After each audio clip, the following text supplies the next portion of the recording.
The Detroit Lions just made a great move. Let's talk about it. My name is Aaron, and with my buddies, we are the NFC North Guys on the daily Lions fans NFC North content. Don't miss out. All you got to do is subscribe, hit the notification bell, and hey, hit the like button because, listen, the Lions in this early offseason right now, they're doing a lot of things to get this team back on track. So what's there not to like? Believe in the Lions. Hit that like button. Let's roll. Today, what we got to talk about, some great moves by the Lions moving forward, specifically offensively. And then at the end, we got to talk a little Jared Goff. So let's jump right into it. First and foremost, this isn't the big news, but it is official. Drew Petzing officially hired as the offensive coordinator for the Lions. Again, multiple people have this guy's back, including Amon-Ra St. Brown, who came out and said, hey, all these people that are upset about this hire, upset that they didn't get Mike McDaniels, whatever it might be, this is our guy. This is the guy who's going to come in and has the offensive scheme, the offensive prowess, whatever you want to say, that best fits what the Lions want to do based on their personnel. So again, trust the process, trust Dan Campbell, trust Amon-Ra and what he's saying and all these different things. Great hire. But on the same in the same realm, same side of the ball on offense, we want to look at another big time hire, and that's Mike Kafka. Now, if you're a true OG and you love college football like I do, Mike Kafka played at Northwestern under Pat Fitzgerald back in the day, played in the NFL for a handful of years, and most recently, you remember, he coached up Jameis Winston against the Lions, and let's just say he made me nervous. That team made me nervous this past season. But regardless, Mike Kafka interviewed for the head coaching role as the Giants. Honestly, that's a hard job to get because we all knew the likes of John Harbaugh and others that potentially were going to get that role, and obviously John got that role. Also interviewed for the Eagles offensive coordinator position. He ends up withdrawing from that. He applies for the Lions, interviews for that, and then was set to interview for the Tampa Bay Buccaneers, but withdrew for that and ended up not taking that. So he takes a role that is not even linear to what he was doing as offensive coordinator, interim head coach for the Giants, to go to a team like the Lions, where you better believe he knows they have a lot of opportunity there. Now, as I said, it's not offensive coordinator position, but it is a high-ranking offensive staff. Maybe something specific with the passing game, passing coordinator, who knows? But it is just another mind in the room helping out this offense. A guy who is an offensive coordinator who did have some weapons in Malik Neighbors, Cam Scadaboo, Jackson Dart, and we're going to look at what he was able to do in New York in a minute.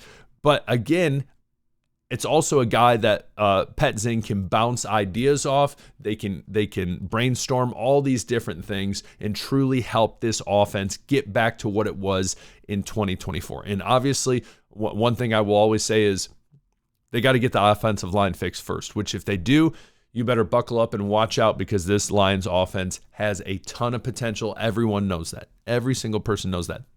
Now, Kafka in general, you watch his style of offense and how he coaches, and how he calls plays. Little different, obviously not going to be calling plays, but a little different from Petzing. Petzing you see more with bigger personnel. So we're talking, you see a lot of 11 from Kafka, but then as you get up into the 12, 13, you see that more out of Petzing. So bigger personnel, which is great. Again, I think that's a great sign for someone like, obviously, Gibbs, but also Montgomery, who is more of that power back that I think a lot of people are saying, please stay, please don't leave. And so, again, I think that was a great hire for Montgomery.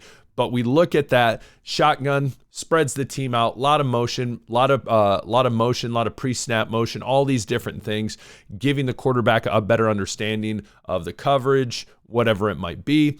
And so again, you love to see that. You love to see that out of a guy. And especially too, we need to come with the understanding, just like Petzing, that what he had with the Giants, he was doing his best.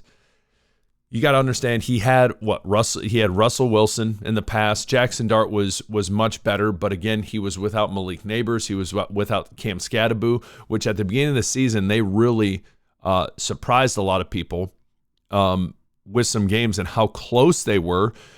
You look at the games, and especially even beating the Chargers, but there's a lot of close games. They almost beat Denver. They almost beat the Bears. They almost beat the Packers. They almost beat the Lions.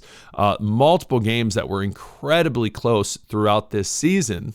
And then obviously they fire Dable and in early November, and they elevate Kafka to that interim position.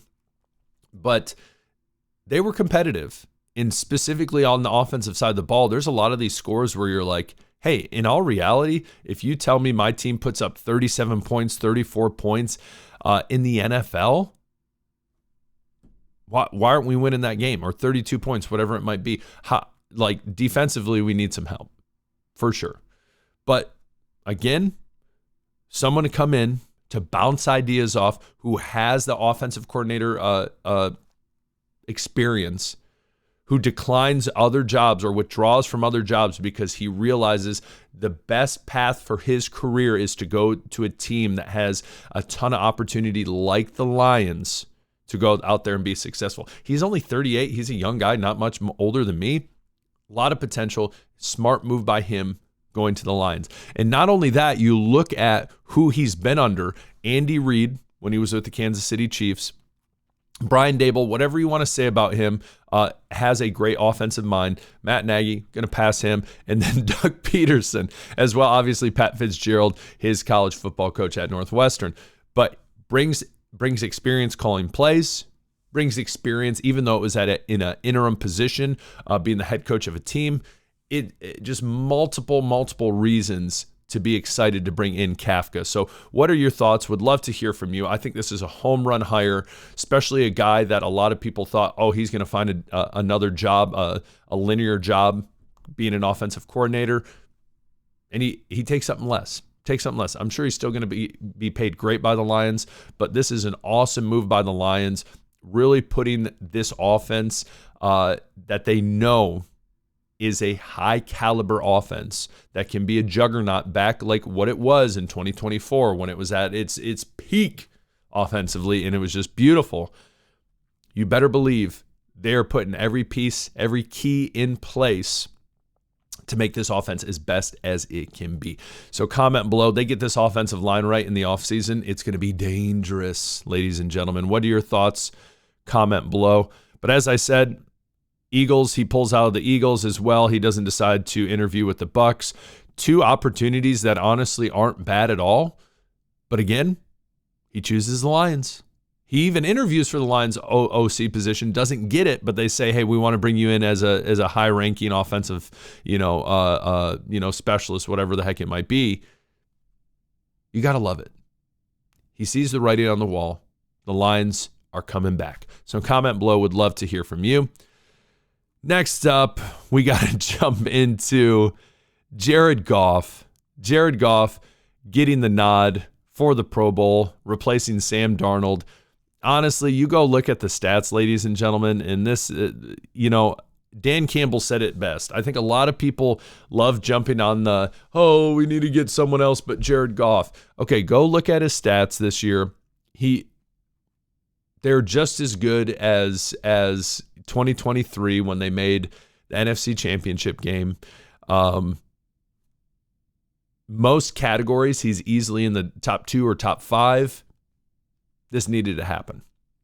But what's funny and blows my mind is who also accepted one was Shedeur Sanders right here. And as we look at Shedeur, 1,400 passing yards, 7 touchdowns, 10 interceptions. Again, it doesn't account for his rushing attack, but multiple other quarterbacks that did a much better job. And so it's just, quite frankly, wild to see. Let's just say that, wild to see. So what are your thoughts? Excited to see Jared Goff play some flag football, sure. And It just blows my mind that Shedeur made it. But comment below. What are your thoughts? Would love to hear from you. What are your thoughts on Mike Kafka? What is your outlook of this offense going forward for the Lions? Would love to hear from you. And if you haven't already, hit the subscribe button. Would love to have you join on the daily. We'll talk later. Peace.